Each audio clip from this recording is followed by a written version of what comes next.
Pastor Stephen Russ will be preaching from the book of Ephesians, chapter 1, verses 15 to 23. The title of the message is Praying for the Saints. Ephesians 1.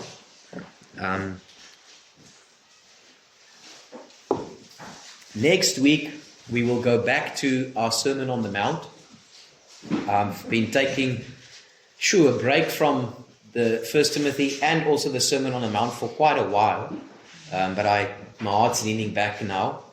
But this evening, since we've really been focusing for quite a while now on prayer, I want to just encourage you this evening and just give you something in your arsenal when you pray, especially when you pray for other believers, which is an important ministry. And I pray that it is something that is regularly on your heart, that you are praying for people, that you're praying for the church. But how do you pray for the church? How can I effectively pray for the church? So Ephesians 1 verses 15 down to 23, and very interesting when you see that from 15 down to 23, there is no full stops except the end. This is one big sentence. And it just because it's one idea of worship. And I don't think if you had to write a sentence like that with your English teacher, she would have said, no. At some point you can put a point. But this is just comma, semicolon, comma, comma, semicolon. And it is because it's one central thought. And that thought is sincere prayer for the believers in the church. So this evening, let's look at that. Ephesians 1 verses 15 says, "Wherefore I also, after I've heard of your faith in the Lord Jesus and love unto all the saints, cease not to give thanks unto you, for making mention of you in my prayers, that the God of our Lord Jesus Christ, the Father of glory, may give unto you the spirit of wisdom and revelation in the knowledge of him, the eyes of your understanding being enlightened, that ye may know what is the hope of his calling, and what is the riches of the glory of his inheritance in the saints, and what is the exceeding greatness of his power to usward who believe, according to the working of his mighty power, which he wrought in Christ, when he raised him from the dead, and set him at his own right hand in the heavenly places, far above all principalities, and power, and might, and dominion, and every name that is named, not only in this world, but also in that which is to come, and hath put all things under his feet, and gave him to be the head over all things, the church, which is his body, the fullness of him that filleth all in all." Let's pray. Heavenly Father, I thank you, Lord, for this evening. I thank you for the opportunity to open your eternal counsel, Lord. Lord, I pray, give us insight, give us eyes to see, Lord. Give us ears to hear, give us obedient hearts, Lord. Help us to apply this, Lord. Help us to not just hear tonight and be excited, but then it fizzles out, Lord. But that it would make a consistent, true change in our hearts, Lord. And that there would be fruit coming from it. Lord, I pray that we would truly, truly pray for each other, Lord. And that we might see the fruit of that, Lord. It is your delight that we pray for each other and be in unity, Lord. And I pray, Lord, that we would do that. I pray this in Jesus' name. Amen. So this evening, as I mentioned in my introduction, this is one central thought. And it is the main focus in this passage is Paul is praying for the Ephesian church. In verses 15 he says, "Wherefore I also, after I have heard of your faith in the Lord Jesus and your love to all the saints." This word, faith, is pistis, which is a trust and a reliance. So it's not just an intellectual trust. I know about God, and that's what we see a lot today. Many people know about God. Many people have a knowledge that he's the Savior, but it's never flowed over to a personal trust in him. Sometimes people, and this is sad because I see this in my background, is that people just sort of grow up in religion and therefore they say, no, I do believe. And then if they feel any form of conviction over things that is wrong, then they'll say, surely I must be saved because if I wasn't saved, I wouldn't have been convicted about this. But your conscience and morality can do that. Do you know how many Muslims and do you know how many Catholics are convicted over sins that you might not even be convicted over? They are also sometimes convicted over pride. They are also sometimes convicted over all kinds of sins, and then they go and confess that. And that does not mean the Spirit is in them. But there must be a personal faith and trust in the atoning work of the Lord Jesus Christ. Don't appease your conscience by saying, well, I feel bad when I sin. Sinners feel bad when they sin. But there must be a trust in the blood of Christ and what He has done. And that results then in a love unto all saints. That is the first fruits of true salvation. Now, I will say this, if you had to ask me, what is the most important sign for me personally if a person is saved? I would say that he hates sin. But at the same time, I will say the scriptures often places love to the saints as one of the first things to identify whether a person is saved. And that is true because you see that happen. It is as if your eyes open and it is as if this immediately becomes your family. And you realize these are the people that see and understand and believe as I believe. And they serve the Savior. Now, let's give an example. When Charlie Kirk got shot, because he testified that he knew the Lord Jesus Christ. I don't know a man's heart. I don't know his life. He has a testimony that he is saved. So the moment he got killed, it struck me. Because this is a brother that is being killed. It's something else that goes through your mind, realizing that this is a brother in Christ. I don't show videos that I see on a regular basis, but if I had to show you videos of people in Syria where they had to jump off balconies or get shot, or if I showed you videos of people in all kinds of places in Africa that are butchered, it bothers you because it's brothers and sisters in Christ. And don't be ignorant, this is happening. It's happening today. And I want you to also warn you, brothers and sisters, that to think that this is not coming to the West is ignorance. If you see, I can tell you now, Europe is lost. If you see what is happening in places like Europe, please just watch the news to see how it's all pro-Palestine, how everything has changed. And it's not innocent. It's not innocent. This is turning into persecution. I'm not the doom and gloom preacher, but I'm telling you that should be expecting these things. America is a first world country. And young men are so indoctrinated by false teachings that a person at 21 years old would want to jump on a roof and go and kill someone for just preaching logic. A man is a man and a woman is a woman. This is where we are today. And so there's a love for the saints, and that must be so. In John 3 verses 14 it says, we know that we have passed from death unto life because we love the brethren, and he that loveth not his brother abideth in death. John 13:34, a new commandment I give unto you, that you love one another as I have loved you, that you also love one another. By this shall all men know that you are my disciples, if you have love one to another. And I am so thankful because I can with a clear conscience go and pray and say, Lord, I see that love at Grace. I don't see it always. And I see things happen. And I know pretty much everything that happens at Grace. I don't know. I hope it makes someone anxious. You know, I hear most of the gossip. I hear most of the things. And you know what? I'm not angry. I just go home and pray about it and I still love you all. But know this, there is love at Grace. There's problems in any church, but I do sense love in Grace. I do sense that people truly care about each other.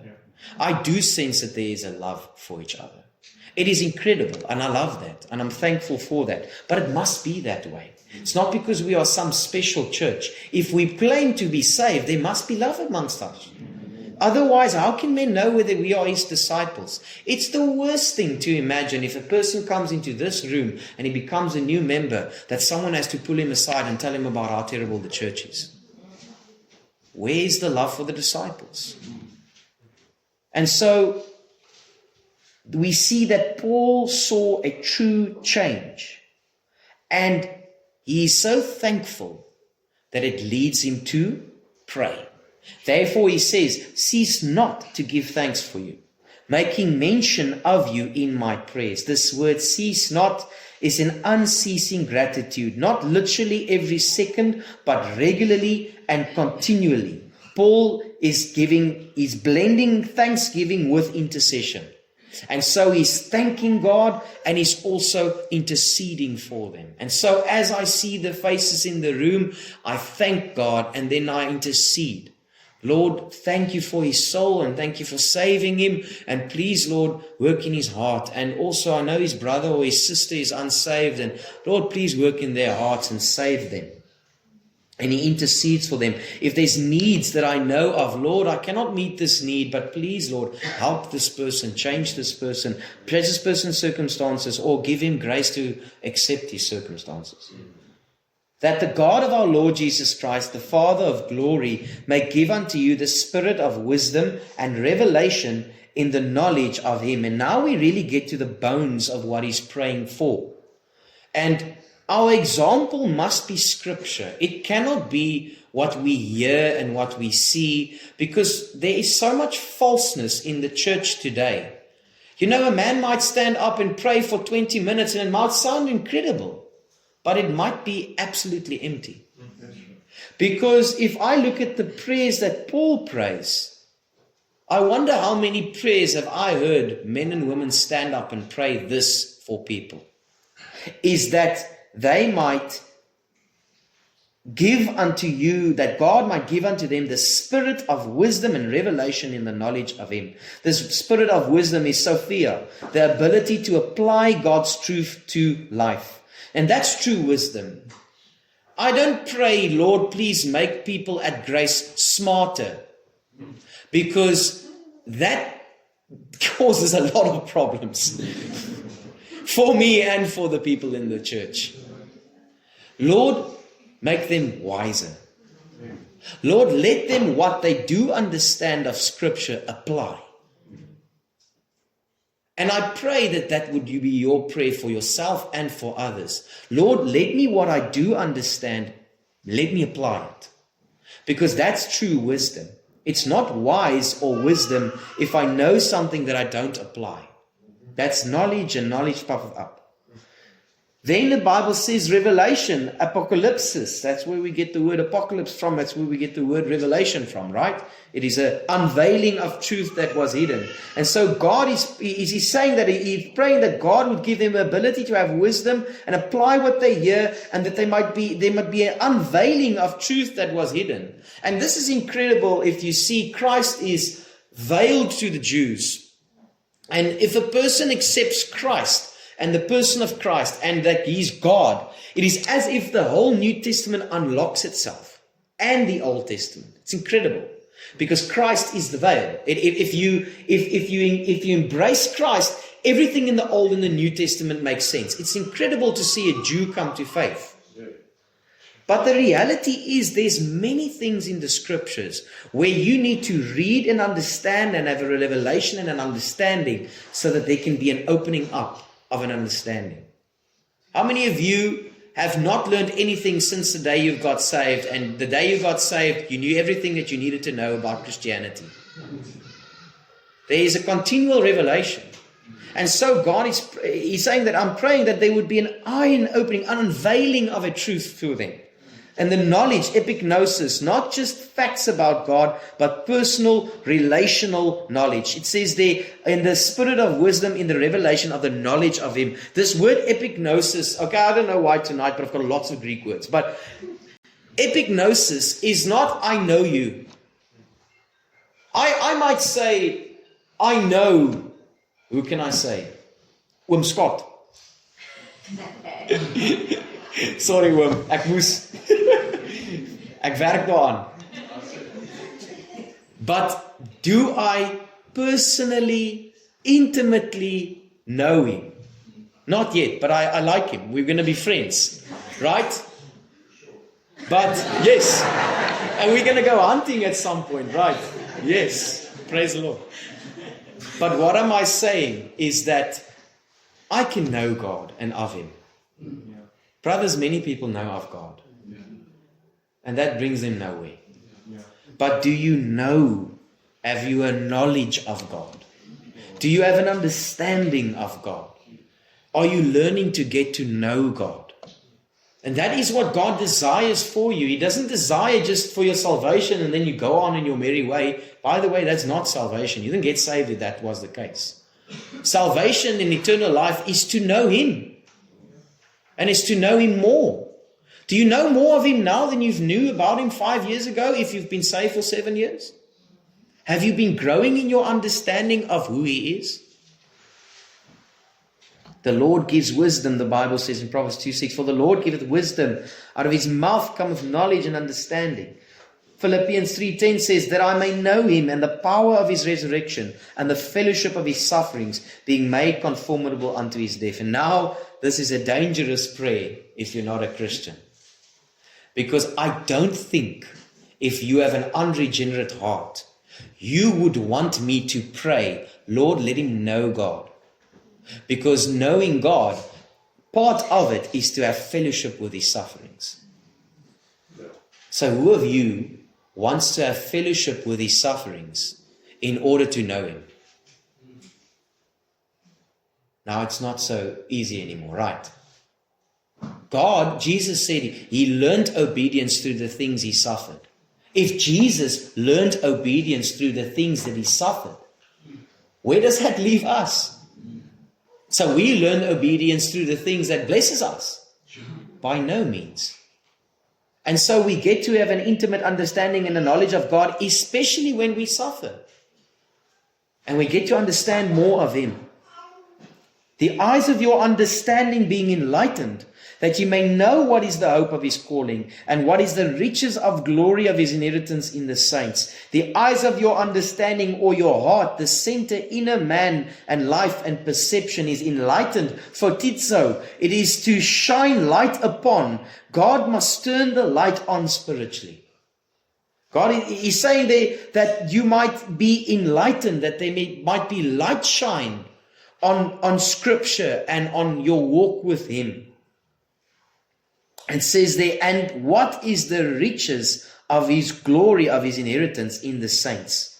Paul prays that they might know, that they may know the hope of their calling. Many other places he also prays in Romans 8, for example. What is the hope? If he says, I'm praying that they might understand the hope of their calling.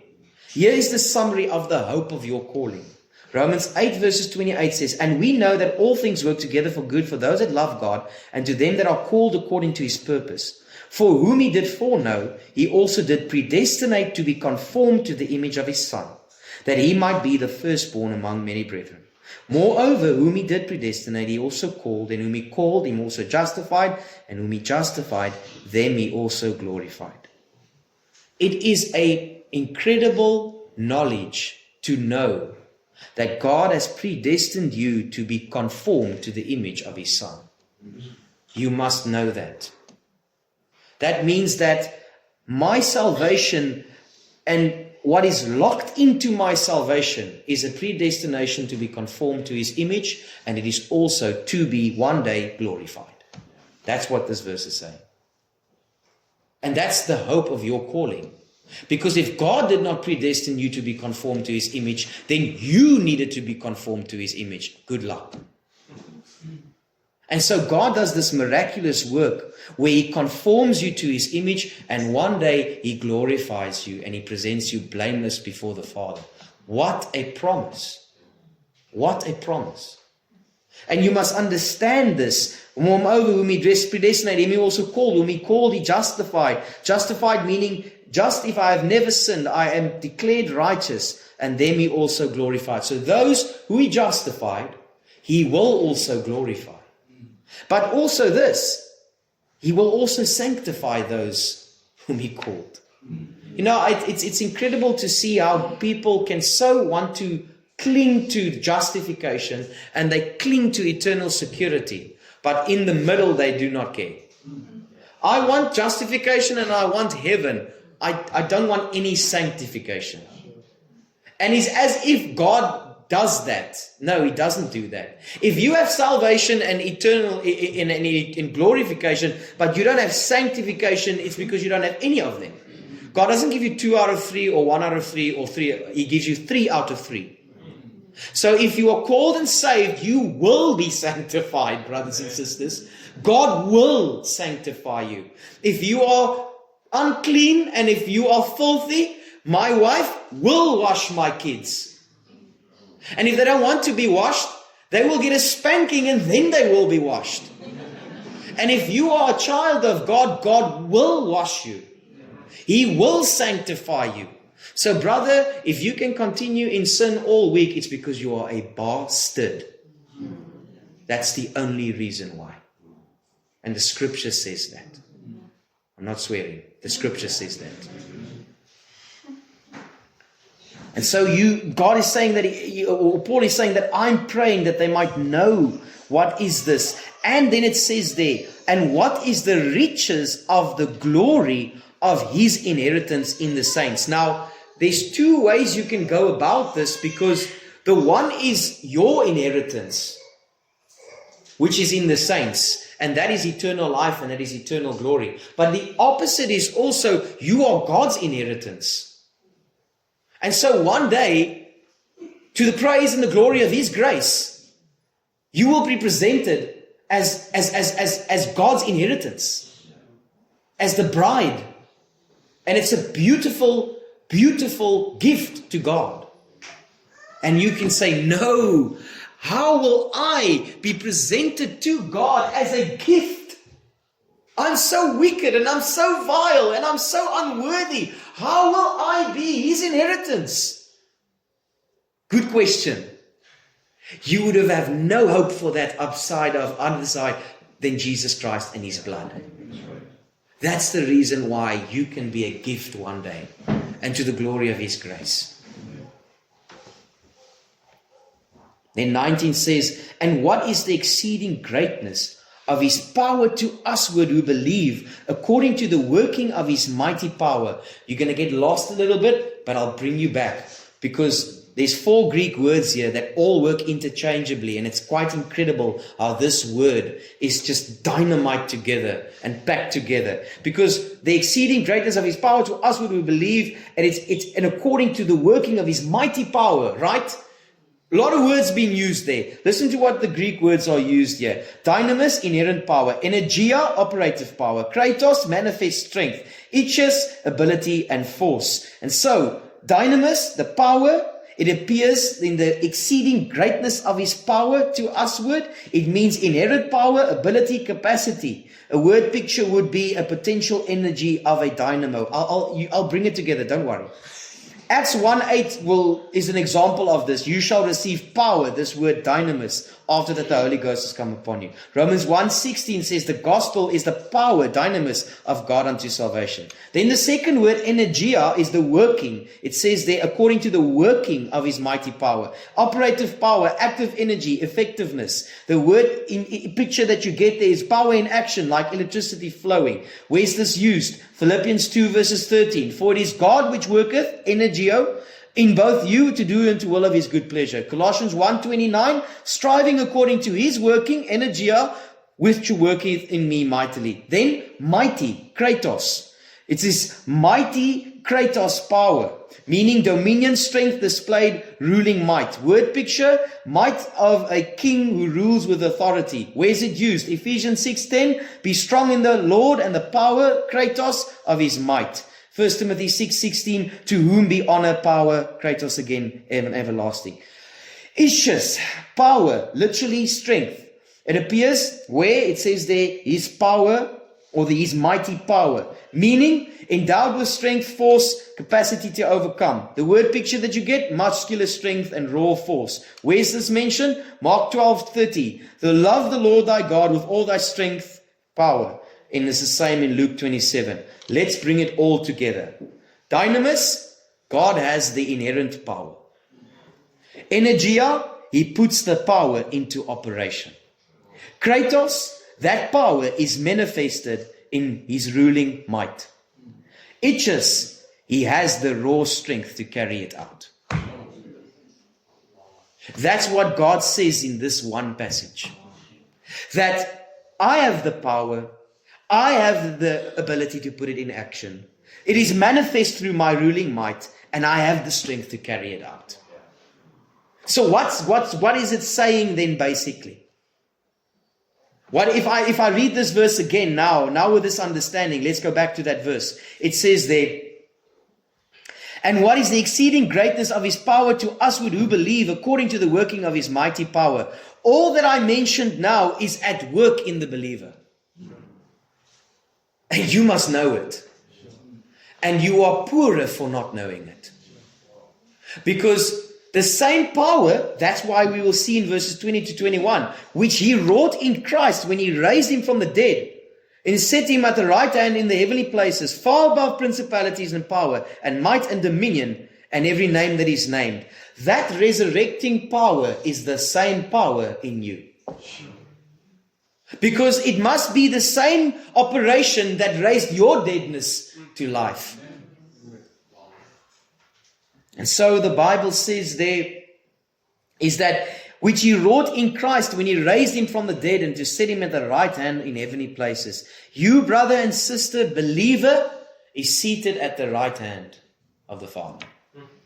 That is what Paul is praying for. God, let them understand this. And if I can pray that to people, I don't need to pray anything more. Do you see how different that is from false teachers that pray all kinds of strange spiritual blessings over people? And it just appeases their flesh. Because here's the problem and here's the reality. Nothing I mentioned tonight is really going to speak to an unregenerate heart. Because there's no money and car and health in it. There's nothing to gain physically in what I've said. You won't gain anything physically. Nothing that I said tonight will make you 1 cent richer. But what I said tonight will change your whole life if it is applied and if it is prayed to you and if it is working in you. And hath put all things under his feet and gave him to be the head over all things, the church, which is his body, the fullness of him that filleth all in all. Isn't that incredible that this is his body? This is his body. And the fullness of him that filleth all in all. Where is his fullness? His fullness is in his body. Where's his body? Here's his body. You think, how is it possible that I can be part of the body of Christ? How is it possible? Once again, only through Christ, right? But here's my other question. How is it possible that you can be part of the body of Christ and be so disobedient? I am God's pinky, but my pinky does exactly what he wants. I am God's hands, but I don't care because my hand will do whatever my hand wants to do. My eyes will behold what my eyes wants to behold. My mouth will say what my mouth wants to say.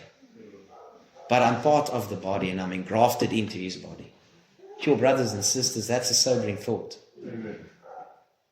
Realize that you are part of Christ. You are part of this power that has been working in the raising up of Christ. And that there is exceeding power that works in you mightily.